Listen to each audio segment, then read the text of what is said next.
so we've made it to Charleston. It was a little over a 6-hour drive, made it here last night. Hopefully today we're just gonna walk around, do a few tours, so we'll show you a little bit of that.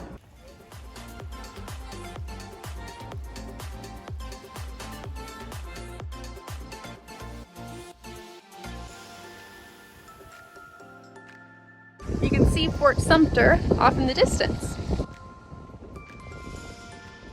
So right over here was, as she said, the Fort Sumter. And you have the USS Yorktown and the Ravenel Bridge. Earlier this morning we were able to book a carriage tour through our Bluegreen, and we're just going to show you guys how that looks, if it's any good.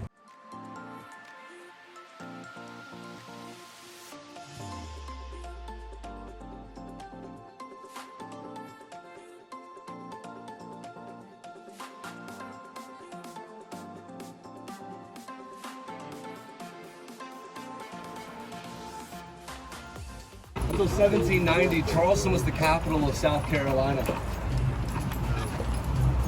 And then that year they moved it to Columbia, which is middle of the state.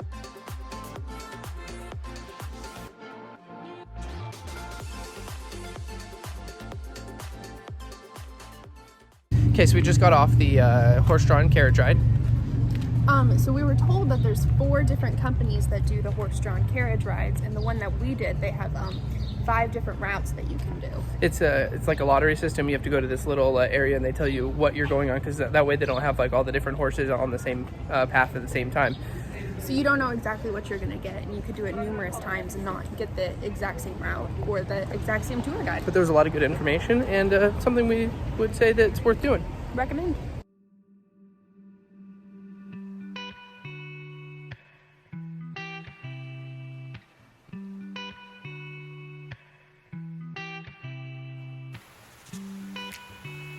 So a fun little fact about these fountains is you're actually allowed to wade inside of them, not fully swim, but you can put your feet in them. And the maximum number of waders in this particular fountain is 25.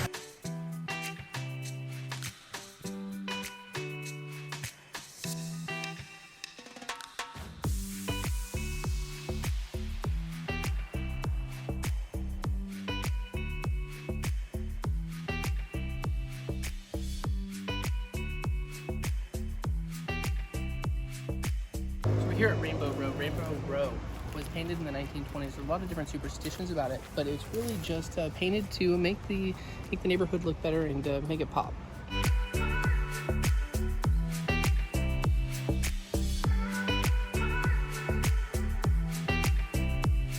All right, we're just now walking into Battery Park.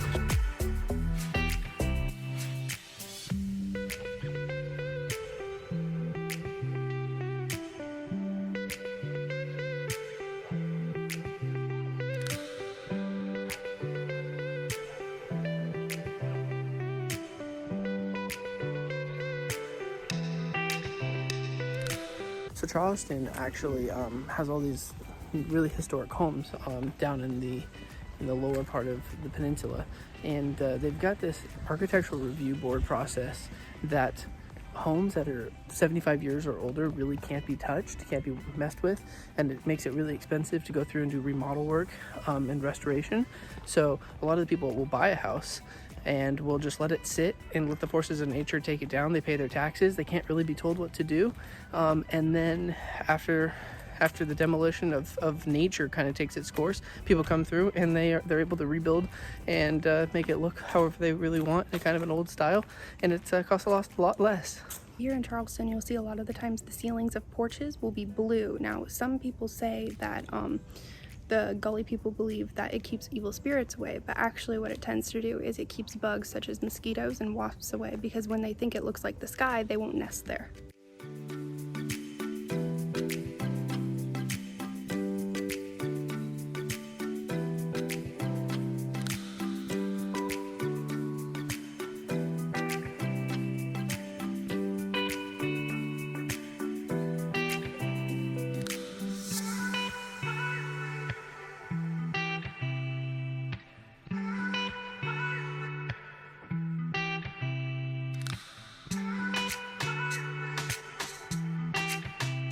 So we've ordered the mountain of chocolate cake and the heath cake, so we'll see how that is.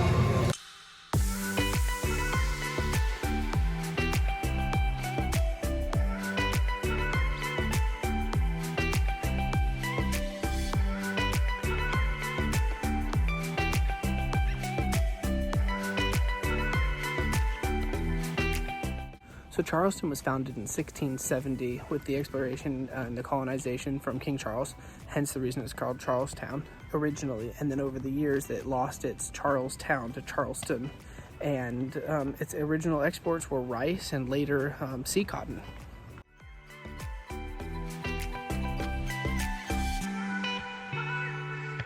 We're here at Marion Square right now. We're gonna walk up and down King Street, hopefully get a little bit of Christmas shopping done.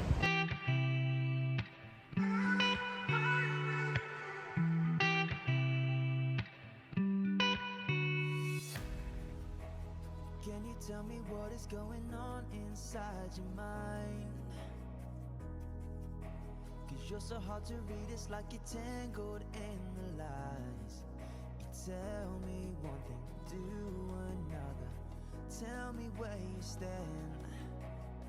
Charleston's also known as the Holy City, as there are over 70 active churches here in the Charleston area. There's one right behind me, and if I spin over this way, there's another one right there.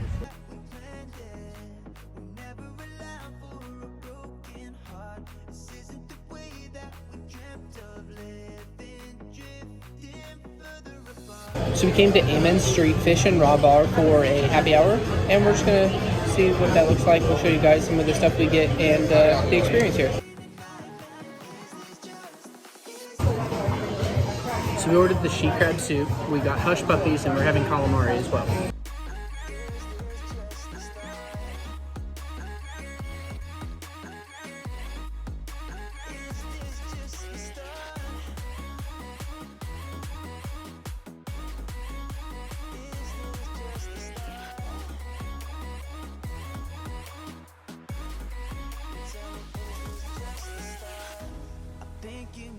To escape this, 'cause you don't know what's going on. So we just checked out St. Michael's Church. St. Michael's Church is an Anglican church, or the Church of England. It's the second parish, but probably maybe the most well-known based on its white steeple. It's very picturesque over Charleston.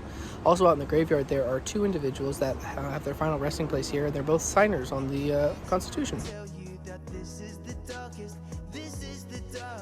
road. 'Cause this isn't the way that we planned it. A lot of people don't know, but Charleston is actually on a fault line, and they used to get earthquakes here. They still do. Usually they're only about a 2 on the Richter scale, but after they had a really bad one, some of the houses, they started to put in these plates with joists and stuff that would go through the floors so they could crank them back together. Is this just the start? So I just went over to Peninsula Grill. Peninsula Grill is a fine dining restaurant here in Charleston. It's ranked in the top 10 or top 15 restaurants. Actually, Charleston's a really food-oriented city, so there are 3 or so top 25 restaurants in America. But Peninsula Grill opened February 13, 1997, and on February 14th, 1997, they came out with the dessert, and it's been on their menu ever since. They're really well known for this dessert. Charleston actually has a couple places that mimic this dessert, but Peninsula Grill is the one that's really well known for it. So I went over there to pick up 2 slices of this coconut cake, and I'm going to share it with the family.